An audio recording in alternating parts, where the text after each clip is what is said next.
Como que um país se torna país de primeiro mundo? Como que a gente, por exemplo, vai fazer o Brasil se tornar país de primeiro mundo? Investimento militar, educação, PIB e educação lá nas alturas? Não é só isso. O país de primeiro mundo ele tem influência no mundo. Por quê? Porque ele tem peão. Vamos citar aqui um país de primeiro mundo, Estados Unidos. Ele tem seus peão fora dos Estados Unidos. Ele tem o Japão, que é peão dele na Ásia. Tem a Arábia Saudita, que é o peão dele do Oriente Médio. Ele tem a Groenlândia, que ele está tentando colocar a base lá para ser o peão dele na Europa. Tem a Venezuela, que é o peão dele na América Latina. Então, se ele for varrido do mapa, ele tem base fora. E com certeza ele tem base nuclear fora do país. Caso aconteça do país ser varrido do mapa, outro país que é potência atacar uma bomba nuclear, ele ainda vai ter resposta de reação. Então, nesse xadrez mundial, a gente entende o seguinte: o país de primeiro mundo ele tem que ter os peões.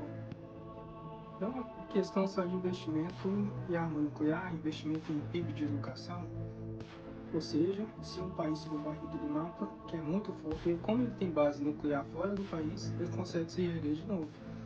Como os Estados Unidos têm peão, por exemplo, se há uma guerra nuclear no país, ele consegue se reerguer de novo porque ele tem base nuclear fora do país. Ele tem os peões dele que é forte e ele tem arma que é secreta.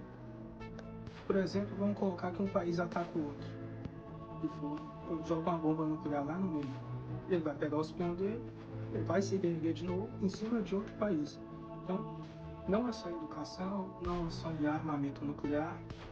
E a China? A China também tem seus peões, a Coreia do Norte, tem país subdesenvolvido que ela consegue extrair os recursos em cima de outro país. Então, não é só educação, não é só em armamento nuclear. E a China? A China também tem seus peões, a Coreia do Norte, tem país subdesenvolvido que ela consegue extrair os recursos.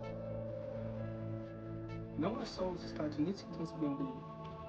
Por isso que teve a guerra da Ucrânia, porque os Estados Unidos queriam colocar, através da OTAN, um peão perto da Rússia. E a Rússia não aceitou. A Rússia entendeu o jogo. Por isso que está essa guerra. Essa guerra foi por conta disso. O xadrez jogou para um lado, a Rússia entendeu, falou que não, a gente não aceita. E teve início a guerra. A guerra foi simplesmente os Estados Unidos querendo colocar um peão dele perto da Rússia e a Rússia não aceitando.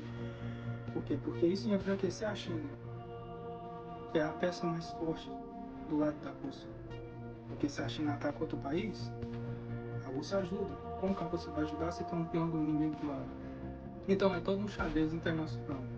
Tem peão, tem torre, tem rainha, e tem país que manda em outro, e tem país que, se for varrido do mapa hoje, começa a se reconstruir em outro país.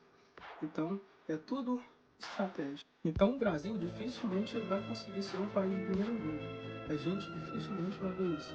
Porque só consegue ser país de primeiro mundo através da China ou através dos Estados Unidos. Como ele está indo para a esquerda, agora o xadrez está tendendo para a China. A China vai ajudar o Brasil. Se ele for para a direita, o xadrez vai perder para a direita. Ele vai ser ajudado pelos Estados Unidos. É assim que funciona. Não é só armamento nuclear, não é só PIB, educação. É peão. País de primeiro mundo precisa dos seus peões. Se não sabe como controlar os peões, não tem como ser país de primeiro mundo.